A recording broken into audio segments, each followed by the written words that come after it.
The following is a presentation of Team Bonding, providing more than 100 live, virtual, or hybrid corporate team building activities for companies around the world. Visit teambonding.com to schedule your event now. Hello, team, and welcome once again to your new favorite podcast, Team Building Around the World, with me, Rich Rinnensland. This is the podcast where I speak to people from the team bonding, team building industry from all across the globe, including today's very special guest, Miss Helena Chavarría. She's actually the founder of Camino Travel way back when in 1991, and she took that business from a one-person operation and turned it into a respected leader in the industry in far-off Costa Rica. But before we meet Helena, I'd like to thank our supporters, such as the Catalyst Team Building Network. Find out more about the world's largest network of team building providers at catalystglobal.com. I'd also like to thank our friends at B1G1, which can make your business a real force for good. Visit b1g1.com to get started. And now, team, please join me in welcoming the president of Camino Travel, Premio DMC, and Premio Team Building, Helena Chavarría. Thank you. Nice to get the invitation from you. Thank you so much. Oh, thank you. Greetings to everyone from Costa Rica. And I'll tell you a little bit about myself. I started at a very young age as a tour guide, working mainly with European clients that were coming to Costa Rica in the end of the 80s. And I started my business at a very young age. When I was 21, I decided to start my own tour operator, and that's Camino Travel. And I combined it with my business studies. And it was a really great way of applying what I learned while doing my own business. And that's always kind of been a passion for me, the whole business, entrepreneurship. And I think there is a lot to share from that experience, especially being a woman in a developing country with a lot of the macho mentality. And I can tell you, it's a Costa Rican dream. Very nice. It's an American dream. It's a Costa Rican dream. So what made you decide to start your own business? A lot of people like to consider themselves to have that kind of entrepreneurial spirit, but it's also just easier to work for someone else. And yet you decided to do all of this on your own. What led you down that path? Well, I did that, I think, all my life. Since I was a little girl, my parents were intellectuals and they were working for other people. But I always kind of had this in me. And when I was about 14, I was buying and selling clothes, and I would lend my mom money sometimes because she needed money. She was on a salary, and I always had good savings. So I've always been kind of doing that.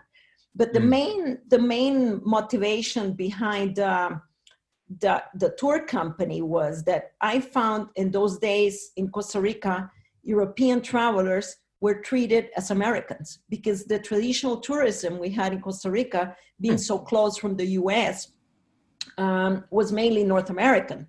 And I had just returned from Germany on exchange. I was there a year, and speaking to Germans, it was amazing that they felt they were being treated as Americans and nobody understood their culture. So I had the idea of putting together a company that would be more culturally sensitive, that would understand better where people come from and what they're like and what they expect on their holidays, and be like a bridge between the two concepts. And that's how I started the business, specialized in European travelers, trying to, create specific experiences for them. Fantastic. What kind of hurdles would you find yourself going up against, especially trying to start something like that? Well, in the early 90s, when I started the company, Costa Rica was not well known at all. Like, you basically had to take a map and explain people where we were and what could you do here. And the flights were a big challenge. People had to fly through 2 or 3 cities to connect to come to Costa Rica. And so those were all big challenges. And also, I think the fact that I focused in European travel was quite different, but that proved out to be great because nowadays, over time, it has become that we are more flexible. We have a mentality to where we can listen to people's needs, and we have everything from Israel to Japan, people from very different cultures and languages, and we're able to serve them well.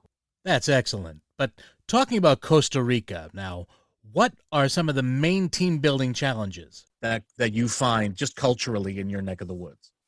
Well, what's really interesting is because of our connection with incoming tourism, we started doing team building activities for foreign companies that were coming into Costa Rica with their executives or their meetings. And so in the beginning of team building, we were doing it for a different market and not our local market. When we decided to open our own team building division, which was 3 years ago, and actually take the network of Catalyst on board, we realized that there was another market for us that was the local market. And it has been quite the challenge because I find Costa Rican local companies that are smaller, they tend not to understand the level of professionalism that there can be in team building activities as it is in other markets.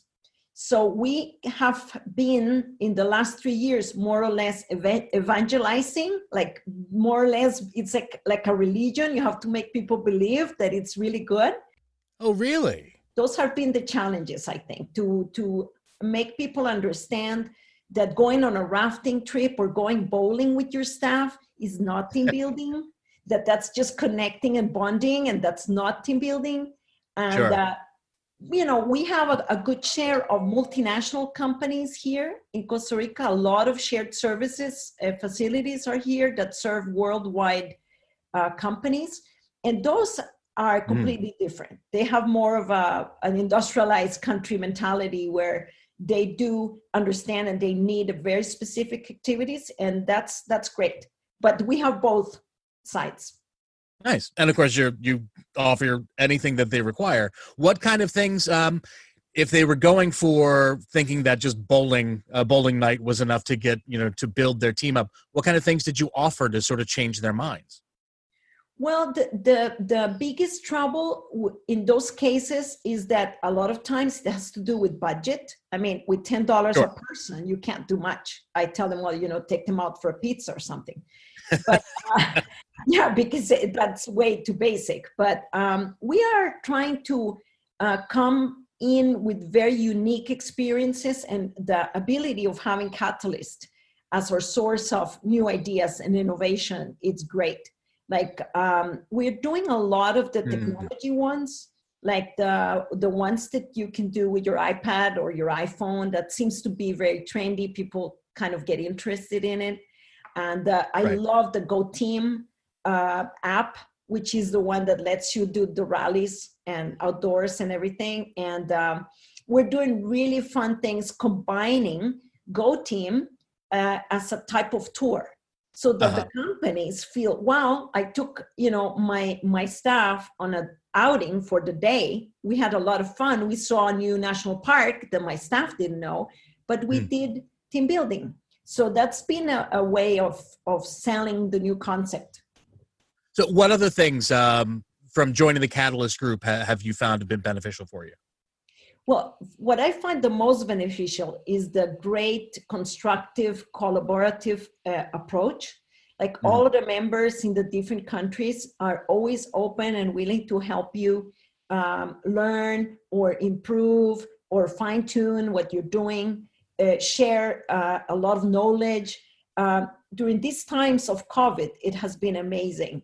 Like we were heads up when things started getting complicated in China and Asia. All our colleagues from there were telling us what's coming. And well, in Latin America and Costa Rica, we only got it until March. But by then we knew things were going to be canceled and things were going to stop and they were going to be quarantined. So all of that we had heard. And it's beautiful. You open your WhatsApp and you have all these comments and pictures and things of what's going on all over the world. Yeah, that I've been finding that as I'm interviewing folks like yourselves, that it turns out that this is not just you have your own company, you have your own people, of course, that you keep close to you, but you also have this worldwide team that is there not only to help you, but to be helped by you. Yeah. Would you agree? Yeah, Good. I would agree. And I don't know, at least in my case, I come from a very multicultural background because my father was the founder of an exchange student program that was quite well known in the US called AFS, American Field Service. Okay. And he founded that organization in Costa Rica, and he ended up working 17 years with it. So when I was growing up, we had exchange students from Australia, from the US, from Japan. So I grew up with a very, I would say, big horizon in my mind of the different cultures. And Right. I find it's like being permanently on exchange, but in the professional level when I'm with the Catalyst Network. It feels beautiful. Like we share, it doesn't matter where you come from, what language you speak, we're all there to help each other. That is amazing. But if I can change track for a second, what kind of team dynamics do you find exist within your culture, within the Costa Rican society? Well, we have found some very interesting things. And one of them is that we find a lot of times the leaders, like the big boss, they don't want to take part into the team building activity. And we always find that pretty impressive, because how can they want to promote the team building among their team if they themselves are not willing to participate? That's giving the wrong message. So that's been a bit of a challenge. I don't know if they're afraid or they're scared, or I don't know, but that's been an interesting factor. Interesting. Hold on for 1 second for me, if you would, Helena. I need to start doing some of my little, I need to pay some bills, as they say around here. So first, let me take a break for a moment to tell you about Catalyst Team Building Network, an association of team building providers. With representatives in over 90 countries speaking more than 20 languages, the Catalyst Network is widely regarded as the voice of the team building industry. Network members share resources, best practices, and business opportunities. Catalyst partners are learning from each other and pushing the boundaries of what is possible in team building. Catalyst Network members share a common goal of creating highly relevant, socially responsible, good valued experiences for their clients. For more information, please visit catalystglobal.com. The Catalyst Team Building Network, the world's largest network of team building providers. And we're back. Thanks, Helena. Thank you very much. Now, let's talk a little bit more about your personal experiences. Do you have any new upcoming projects that you want to share with us? I think something very interesting that we're doing, and it's not necessarily 100% team building, but what we're doing, and that I find it a bit unique, is that we are taking the technology of the Go Team app that I was just talking about, and we're using it for travel purposes. We are designing tours that are based on the technology. So instead of creating the interactive concept of a team, we are, for example, designing it for, let's say, families. You know, now with the social bubbles, you want to go travel with your family. So you can't really, or maybe you don't want to have a tour guide because you're afraid. And so what we're doing is we're going, for example, into a national park and designing an experience where, with all our travel knowledge and the guide's experience, we are taking in and putting information so that some of these activities, you know, we can use the GPS. So, for example, if we know that in a certain section of the park, there is a huge tree that is got a bit of natural history to talk about, we can geolocate that tree, put it in the path, and when people are walking by, they will have a pop-up, and we encourage them to take a picture with their family, whatever. At the end of the trip, all those pictures and videos they take, they become like a digital memory of the trip. And so we find that this kind of trip may be very interesting in the future. You know how everybody talks about the new normal after COVID? Right. And I think this is one of those things, because that may provide the security, the safety that people feel that they want to control themselves. They can stop the app or continue the app. And there's so many things you can do with that. So we are very excited about it. We're calling that kind of traveling Camino Explorer. And we're launching some from city tours to more natural tours and some of the private parks as well. That's a fantastic way to adapt. Very nice. Because Yeah. I've actually done a bunch of the Go teams myself in the Boston area where we use it just like you. Boston is historically significant. So we use it as sort of it's not only a tour of the city, but it's, of course, the fun games to interact with as you go through, just so my listeners also know what we're talking about. But but the way that you've adapted it is fantastic. I really do like that. Now tell me, can you... You can even create different versions of it. Right. Because we design the same national park for natural history guests or for a family with young children. And the challenges or the games may be completely different, but you're in the same location. And it's a very user-friendly app to play around with in that way, isn't it? Yes.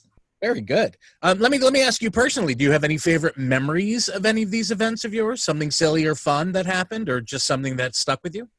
Yeah, I have a couple of fun activities that I can tell you about. Once was a really, for me, the favorite situation we had was, we have this team building from Catalyst that's called Chariot Challenge. Okay.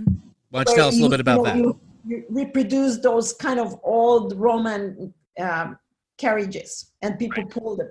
So we adapted that. We call it tropicalized it.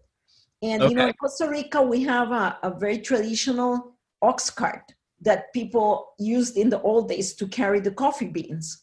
And so we recreated the chariot. We changed a little bit the design, and it was so much fun. The people were so happy about it, and they had to paint in very colorful ways the wheels and everything in our traditions. So we were able to put together something a lot of fun that was well proven, and at the same time connect with our culture. Very nice. Yeah, and then a silly moment, once we were about to start an event, and we had a very tight schedule, one of those executive retreats where they only have X minutes to do. Sure, we've all been there. To start going right away, and then we take them out of the meeting room. They go outside in a kind of a clear area in front of the hotel with the garden, and all of a sudden somebody spots a sloth.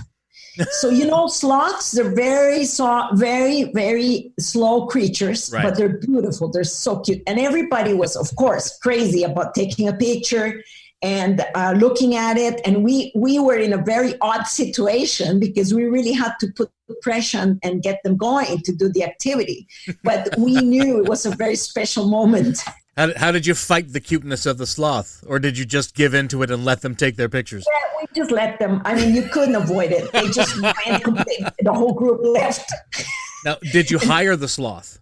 Yes, for the next time. We just need to time it better next time. Now, you have 2 children, is that correct? Yes, I have 2 stepchildren in Canada that are grown up. My husband is from Calgary. Oh, wow. And then I have my own, that I have an 18-year-old and a 15-year-old, 2 boys. Well, so how do you use what you learn in your job with your family? Because there is the one thing that everybody can keep in mind, no matter whether you're part of the industry or not and listening to this podcast, is that we all have a team of support, and that begins and ends with the family. How do you use what you know from your business background with your family?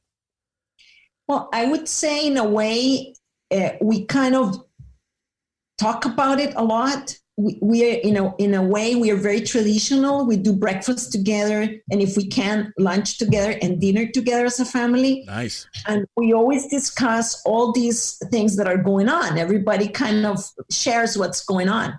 And so they kind of always know what's going on. Which, I tell them, I'm proposing this activity or that activity. Also, when we have new games, a lot of times they come in and join. And in the case of my oldest son, he's planning and studying business. And he's been, from the beginning, when he was 15, and we acquired the Catalyst franchise, he even participated in a Catalyst conference. Good. So he's been kind of always helping. Like in the summer, he gets little jobs doing this and that, and he kind of integrates pretty easily. And he's had a lot of the good ideas, like this tour activity with the Go team. That's been his idea. So even though he's really young, I think you really have to listen to them because they are more aware of the trends, on what's coming, what's happening.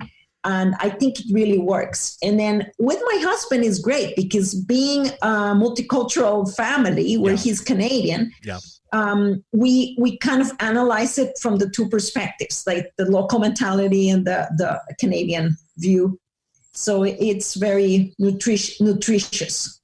What kind of differences do you find between you and your husband's backgrounds? Well, I think Costa Ricans are very easy to have fun and relax and just maybe very loud and quickly very integrated, having fun. With the Canadians, they're a bit more reserved. And even though the groups we have from Canada or North America coming to Costa Rica, once they're here, they get in a more relaxed mood. Mm-hmm. At the end, I think there is a bit of a difference. It takes a little longer for them to feel more at ease. But once you get them going and playing, they're fine. They're all the same.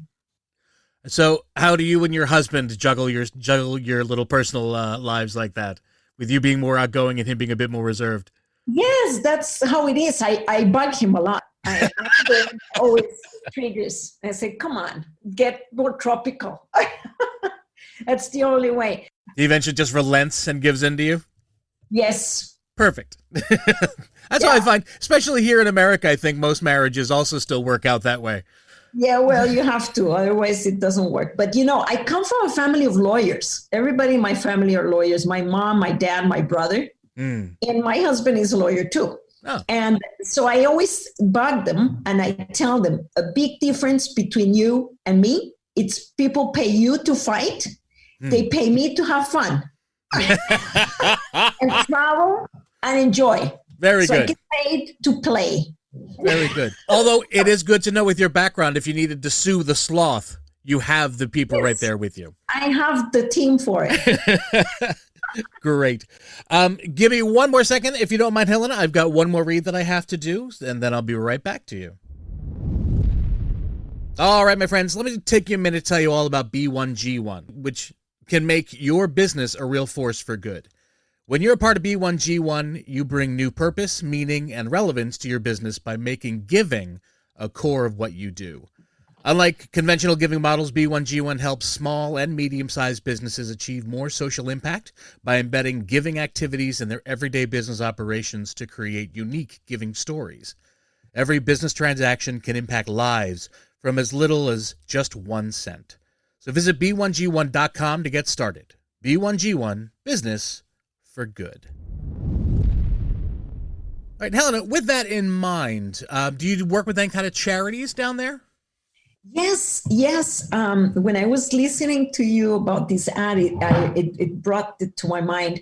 Costa Rica has always been very big in different fields that are very interesting. One big area is conservation, because our country has 25% of protected parks, national parks from the government, and another 8% on private reserves. So of the whole country is 33% is protected. So a lot of NGOs and a lot of organizations that are into the conservation side have come to Costa Rica to build their projects and make sure that they can actually see it in the long term working, because the whole country believes in it and the government believes in it.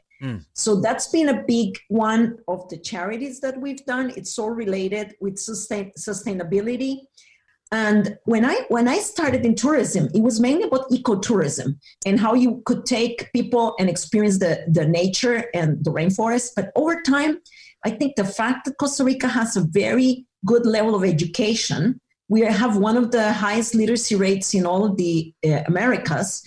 And also the health is a big thing. And that's been very interesting now with COVID. Sure. So all of these things relate to education. Why is it that Costa Rica is so different, that we appreciate all these things? Well, because our government back in the 40s abolished the army. And they took the money from the army for education and health. So we have free education, and our health system is a really good social system.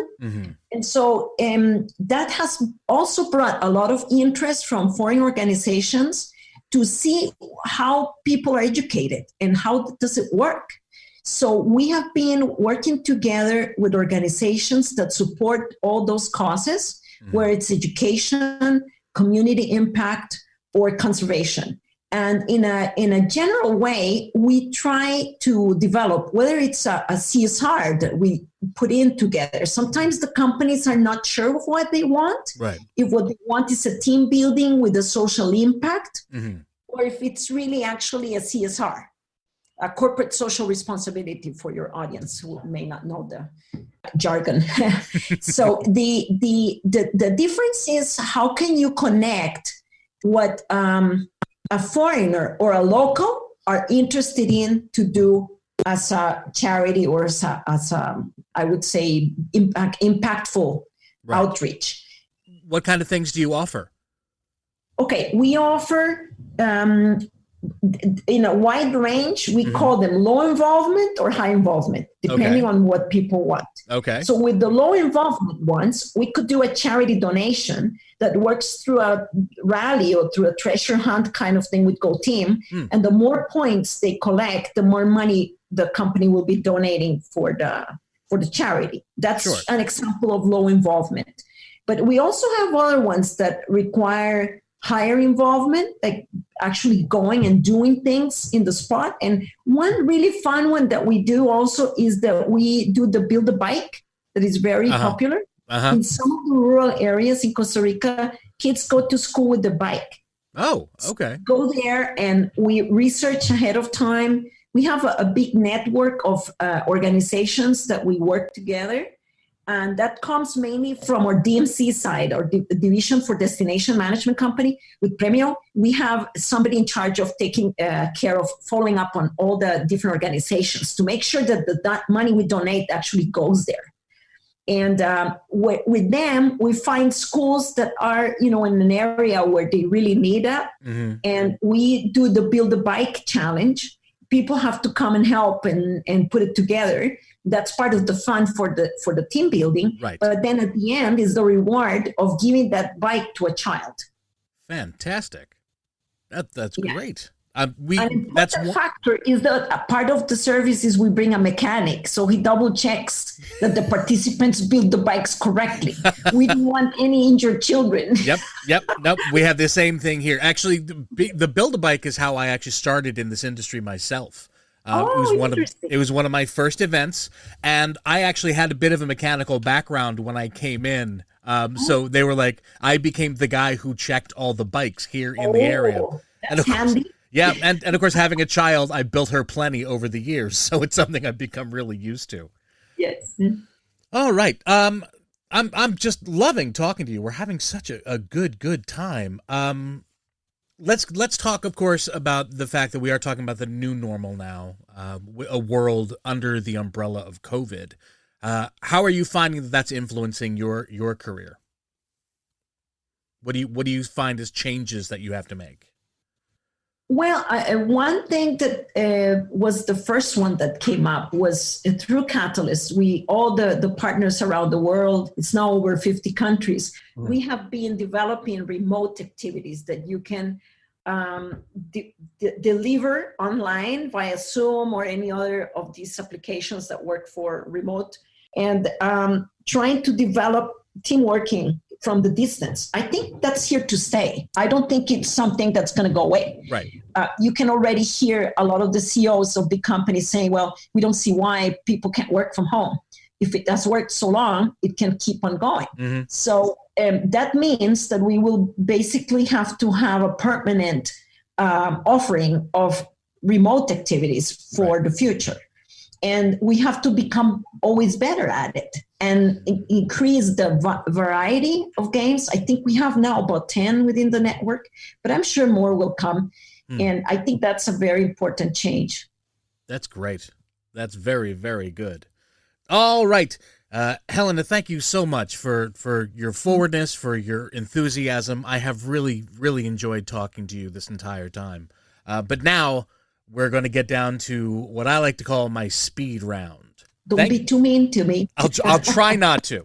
Now remember, the point of the speed round, we're going to give you 60 seconds on the clock, and you're going to have to go through as many questions as you possibly can. So you didn't have any special extra time for non-native speakers? I don't, unfortunately. I don't. I wish that I did. Because I don't have my own translator. Okay. All right. So here's what we're going to do. As soon as you start to hear the music, I'm going to ask you your first question. And again, it's all about answer as many questions as you can, as truthfully as you can. But this is about having some fun, too. All right. Here we go. State your name. Helena. How many children do you have? 2. Which one's your favorite? None. Where are you currently talking from? Costa Rica. Where in Costa Rica? San Jose. What's the your capital. What's your favorite book? Leaning from Sheryl Sandberg. Okay. What's your favorite children's book? That's a hard one. Ooh. I know your kids are a little older, so. Yeah. All right, we can skip that one. Who would you like to play you in the? Who would you like to play you in the movie of your life? Who would you like to play you in the movie of your life? I can hear you. Who would you like to play you in the movie of your life? Oh, an actor or actress. Yes. Do you have a favorite? Yeah, maybe Clooney. Fantastic. Helena, thank you so much for being with us today. And there you have it, team. Please give me one more time a big round of applause for Helena Chavarría. Yeah, there she goes. And thank you, one and all, team, for listening to Team Building Around the World. If you like this show, please share it with a friend or a colleague. We'd be grateful if you would subscribe to us on Apple Podcasts or wherever you find your favorite podcasts and leave us a favorable review. Or, if you didn't like the show, don't even worry about it. Just let it go. All past episodes can be found on teambonding.com. But for now, my friends, I have been Rich Reninsland, and if you are within the sound of my voice, you're now on my team, and I'm on yours. Thanks again, everyone, and we will see you next time.